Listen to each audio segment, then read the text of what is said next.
ప్రేమ స్వరూపి అనేటువంటి ప్రభు, ఆయన యొక్క శాశ్వతమైన ప్రేమ, కొలతలేనటువంటి ప్రేమ చూపించే దేవుడు. ఆయన ప్రేమను బట్టి, ఆయన యొక్క వాత్సల్యమును బట్టి దినదినము నూతన పరుస్తూ నూతన కార్యం చేయుటకు ద్వారములు తెరుస్తున్నటువంటి యేసయ్య పరిశుద్ధ నామములో తిరిగి మనము ఉదయకాలపు కృపావాక్య ధ్యానంలోకి రావడానికి సజీవ లెక్కలో ప్రభు జ్ఞాపకం చేసుకున్నటువంటి దేవాతి దేవునికి కృతజ్ఞతాస్తుతులు చెల్లిస్తూ ఉన్నాను. అలాగనే ప్రతిరోజు దేవుని కృపావాక్యాన్ని వింటూ బలపడుతూ బిడ్డలు మరి ఆత్మీయంగా దేవునిలో వర్ధిల్లుతున్న ప్రతి బిడ్డకు కూడా ప్రభు పేరిట వందనములు, ప్రభు పేరిట శుభములు తెలియజేస్తూ ఉన్నాను. ప్రియమైన దేవుని బిడ్డలారా, ఈ సమయంలో దేవుడు మనకై అనుగ్రహించిన కృపావాక్యాన్ని మనం చదువుకొని ప్రార్థనాపూర్వకంగా ధ్యానం చేద్దాం. ఈ సమయంలో సామెతల గ్రంథము 8వ అధ్యాయము 17 నుంచి 21వ వచనం వరకు మరి ప్రభు యొక్క వాక్యాన్ని మనం ధ్యానించబోతున్నాం. అందులో గాను మరి 17వ వచనం చదువుకొని మనము ప్రార్థనాపూర్వకంగా ధ్యానం చేద్దాం. ఇక్కడ రాయబడినటువంటి మాట సామెతలు గ్రంథము 8వ అధ్యాయము 17వ వచనంలో, నన్ను ప్రేమించు వారిని నేను ప్రేమించుచున్నాను, నన్ను జాగ్రత్తగా వెదుకువారు నన్ను కనుగొందురు. ప్రేమా స్వరూపి అయినటువంటి దేవ, పరిశుద్ధుడా, మీకు వందనాలు. ఉదయకాలం ముందు మేమంతా కూడా మీ యొక్క పాద సన్నిధిలోనున్నాం తండ్రి. ప్రతి మాటను వివరించి బిడలకు బోధించమని, బలపరచమని యేసుక్రీస్తు నామములో అడిగి వేడుకుంటున్నాము తండ్రి, ఆమేన్. ప్రియమైన దేవుని బిడ్డలారా, ఇక్కడ మరి ప్రభు చెప్పేటువంటి మాట, ప్రతి ఒక్కరూ కూడా దేవునిని మరి వెదికేటువంటి వారుగా ఉండాలి. దేవుణ్ణి వెదకాలి అంటే దేవుణ్ణి వెదికి అటువంటి వాళ్ళు దేవుణ్ణి కనుగొంటారు. దేవుని కనుగొన్నటువంటి వారు ఎప్పుడు కూడా దేవుణ్ణి అన్ని విషయాల్లో వెతికేటువంటి వారుగా ఉంటారు. ఇందును బట్టి వాళ్ళు మరి దేవుణ్ణి ప్రేమించేటువంటి వారుగా, దేవుని చేత ప్రేమించబడినటువంటి వారుగా ఉంటారు. దేవుణ్ణి ప్రేమించుట అంటే దేవుని మాటలను మరి గైకొనుట, ప్రభు చెప్పిన మాటలను వారు తూచా తప్పకుండా పాటిస్తూ ప్రభు యొక్క చిత్తాన్ని జరిగించేటువంటి వారు దేవుణ్ణి ప్రేమించేటువంటి వారు. అందుకనే పేతురు భక్తుడితో ప్రభు అంటాడు, మరి యోహాను సువార్త చివరి అధ్యాయంలో, పేతురు, నీవు నన్ను ప్రేమించుచున్నావా అంటే, ప్రేమిస్తున్నట్టే మరి నా గొర్రెలను కాయము అని అంటారు, నేను నా పని చేయుము అని అంటాడు. అలాగా మరి పేతురు భక్తుడితో ప్రభు అడిగినప్పుడు చివరికి పేతురు అతను గమ్ముగా ప్రభుకు సమాధానం చెప్పలేనటువంటి పరిస్థితిలో ఉన్నప్పుడు వెళ్ళి, నా గొర్రెలను కాయము, మేపము, నీకు అప్పగించినటువంటి దానిని చేయము, ఈ విధంగా చేసినప్పుడు నువ్వు నన్ను ప్రేమించినట్లు అని ప్రభు వాక్యం. ద్వితీయోపదేశ కాండంలో కూడా, నీ దేవుడైన యెహోవాను నీవు ప్రేమించి ఆయన వాక్యాన్ని హత్తుకొని నా ఎడల నీవు దీర్ఘాయుష్యవంతులు అవుతావని యోహాను సువార్త 14వ అధ్యాయంలో కూడా, మీరు నేను చెప్పినటువంటి మాటలను, ఆజ్ఞను అనుసరించిన ఎడల మీరు మరి నా మాట విన్నట్టు మీరు నన్ను ప్రేమించినట్లు. కనుక ఈరోజు దేవుణ్ణి ఎవరు ప్రేమిస్తారు అనంటే, జాగ్రత్తగా వెతికేటువంటి వారు దేవుణ్ణి వెదికేటువంటి వారు, దేవుని కనుగొన్నటువంటి వారు, దేవుని గూర్చినటువంటి అవగాహన కలిగి దేవుని తెలుసుకున్నటువంటి వారు దేవుణ్ణి ప్రేమిస్తారు. అలాగా దేవుణ్ణి ప్రేమించేటువంటి బిడ్డలు, ప్రేమించే బిడ్డల్లో మరి ఏముంటుంది అంటే వెదకటము, కనుగొనడం. ఇందును బట్టి మరి లోకాన్ని ప్రేమించేటువంటి వాళ్ళు ఉన్నారు. లోకంలో ఉన్నటువంటి వాటిని ప్రేమిస్తూ వాళ్ళు ఎంతో, అది వస్తువై ఉండొచ్చు, అది ఏదైనా ఉండొచ్చు, దానికి ఎంత ప్రాణప్రియంగా చూసుకుంటారో, దాని గురించి ఎంత గొప్పగా వర్ణిస్తారో. అయితే అవన్నీ కూడా శరీర ఇచ్చను బట్టి చేసేటువంటి కార్యాలు. ఆత్మ సంబంధంగా ప్రభుతో ఆత్మీయులుగా దైవిక సంబంధము, దైవిక ప్రేమలో మనము దైవిక అనుసరణలో మనం ఉన్నప్పుడు మనకు మరి కలిగేటువంటి గొప్ప ఏమిటి అంటే 18వ సామెతల గ్రంథము 8వ అధ్యాయం 18వ వచనంలో, ఐశ్వర్యము ఘనతలో స్థిరమైన కలిమి నీతియు నా యొద్దనున్నవి. ఇవి దేవుని యొద్ద ఉన్నవి, ఐశ్వర్యము ఘనతలో స్థిరమైన కలిమి మరి నీతి. ఇవి ఎవరైతే దేవుణ్ణి ప్రేమిస్తారో, ఎవరైతే దేవుని చేత ప్రేమించబడతారో అవి దేవుడు వారికి అనుగ్రహిస్తారు. ఆ తర్వాత 19వ వచనంలో కూడా, మేలిమి బంగారము కంటెను అప్రంజము కంటెను నా వలన కలుగు ఫలము మరి మంచిది, ప్రశస్తమైన వెండి కంటే నా వలన కలుగు వత్సబడి దొడ్డది. కానీ దేంతో పోల్చినా కూడా అది సరి కానిది, సరితూగనిది దైవికంగా మనకు అనుగ్రహించబడుతున్నటువంటి ప్రతిదీ. కనుక ఆ ప్రేమలో మనం ఉన్నప్పుడు, ఆ ప్రేమ కలిగి ఉన్నప్పుడు, ఆ ప్రేమతో నడుచుకున్నప్పుడు ఇన్ని ప్రభు తన బిడ్డలకు ఇచ్చి వారిని గొప్ప చేసేటువంటి వారుగా ఉన్నారు. ఆ తర్వాత మరి దేవుని వాక్యంలో నుంచి చూసినప్పుడు మరి 21వ వచనం, సామెతల గ్రంథము 8:21లో మళ్ళీ ఆ యొక్క మాటను ప్రస్తావిస్తూ, నన్ను ప్రేమించు వారిని ఆస్తికర్తలుగా చేస్తాను. ఏమిచ్చి? ఐశ్వర్యము ఘనతలు మరిచ్చి. ఏమిచ్చి అనంటే మరి ఆయన ఇచ్చేటువంటి దాన్ని పోలుస్తాడు. అది బంగారం కంటే, అపరంజి కంటే, వెండి కంటే నా వలన లభించేది మరి అంత గొప్పగా ఉంటుంది. ఇప్పుడు అది ఎవరికి? నన్ను ప్రేమించు వారికి. ఆయన ప్రేమించు వారిని ఆస్తికర్తలుగా చేసేదను, వారి నిధులను నింపుదును. వారి నిధులు ఎప్పుడు కూడా ఖాళీ చేయబడేటువంటివి, ఖాళీ కాబడేటువంటివి, ఖాళీగా ఉన్నటువంటి నిధులు కాదు, కానీ ఎప్పుడు కూడా అవి నింపబడినట్లుగా, నిండుగా ఉన్నట్లుగా అవన్నీ కూడా మరి ప్రభు అనుగ్రహిస్తారు.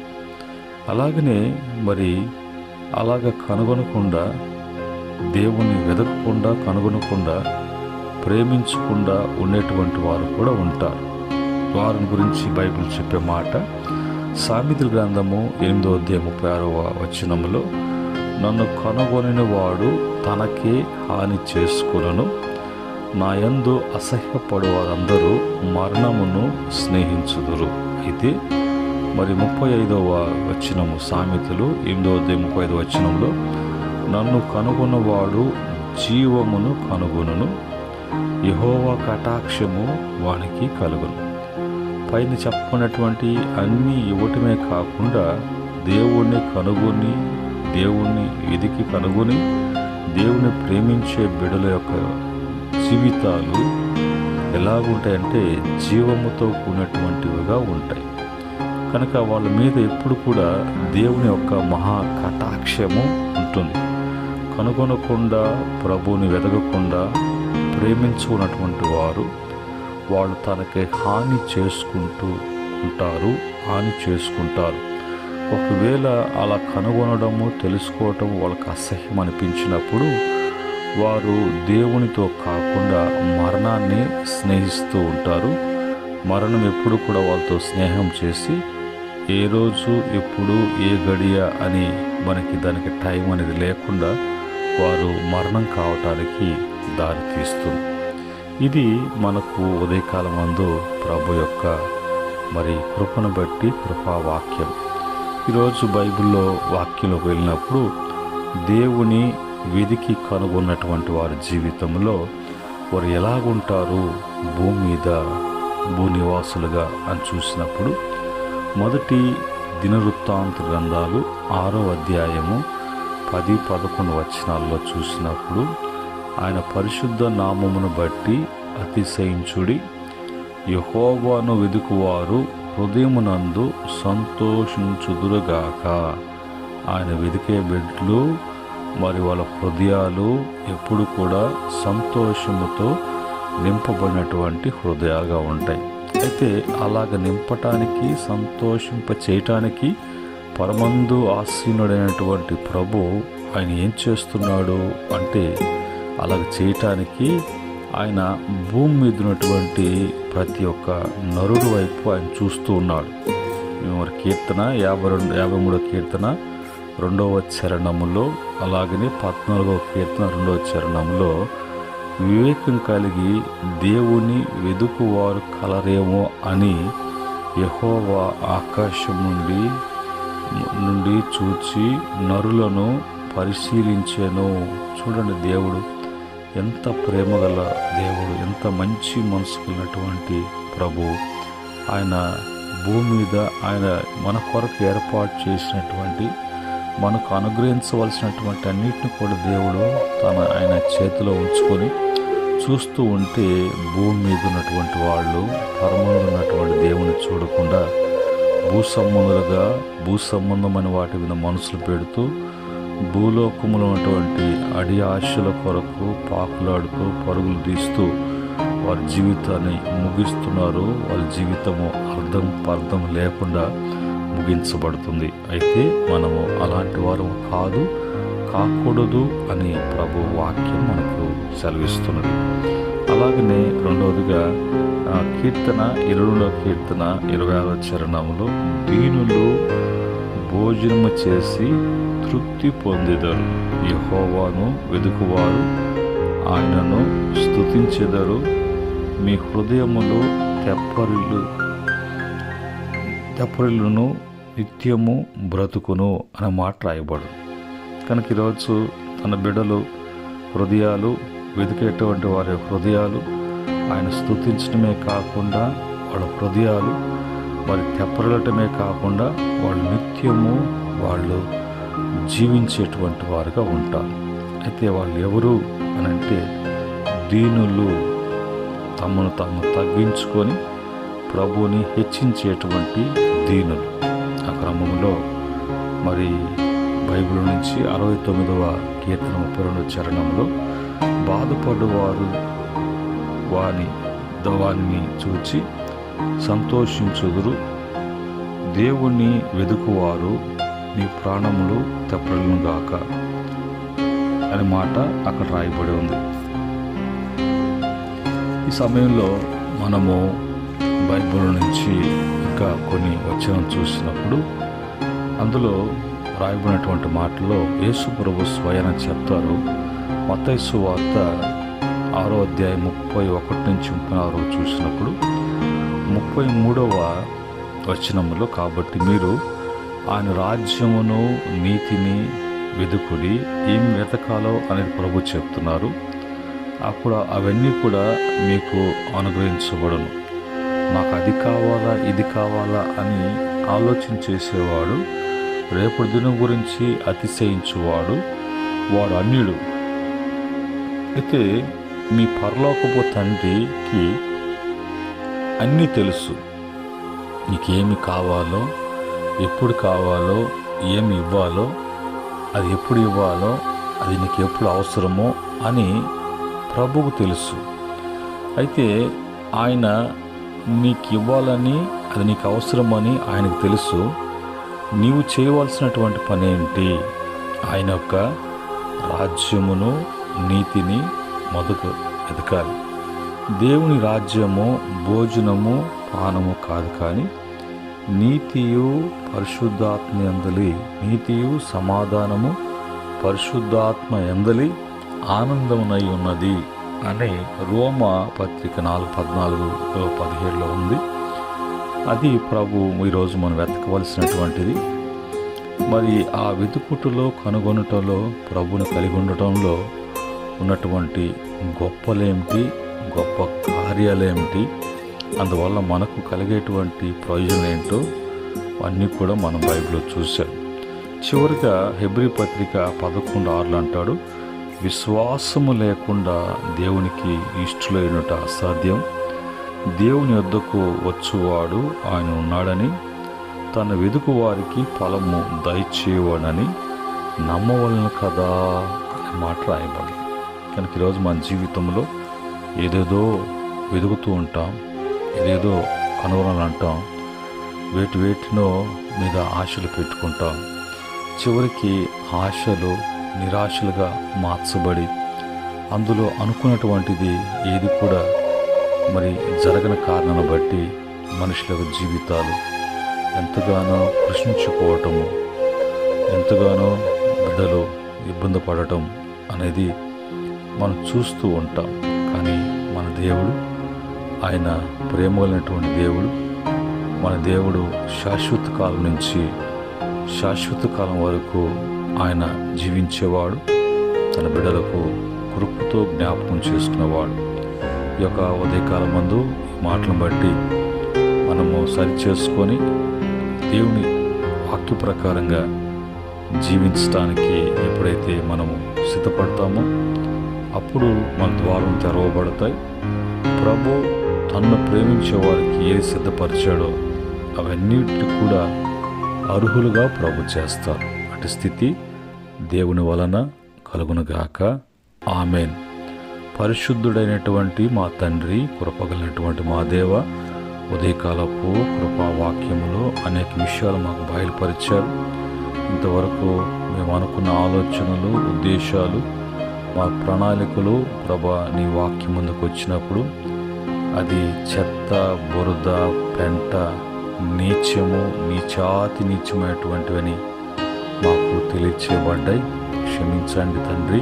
ప్రతి బిడ్డను కూడా ఈ వాక్యాన్ని బట్టి బలపరిచి ఈ క్రమంలో బిడ్డలు దీవించబడి గొప్పవాళ్ళు కావటానికి అన్ని విషయాలలో బిడ్డలు సమృద్ధి కలిగి నిన్ను మహిమపరచడానికి, మీకు మహిమకరంగా జీవించడానికి కృప దయచేయమని ఈ దిన బిడ్డలో అవసరతన్నింటిలో కూడా, కాపుదలన్నింటిలో కూడా మీ యొక్క సహాయం అందించమని యేసుక్రీస్తు నామములో అడిగి వేడుకుంటున్నాము తండ్రి. ఆమేన్. నిత్యం పరమందు దేవుని ప్రేమ, కుమారుడు శాశ్వత కృప, పరిశుద్ధాత్మ యొక్క ఆనంద సంతోషాలు సహవాసము వాక్యం వింటున్న బిడ్డలకును సకల పరిశుద్ధులకును ఆయన దాసులకును సదా తోడై నడిపించునుగాక. ఆమేన్.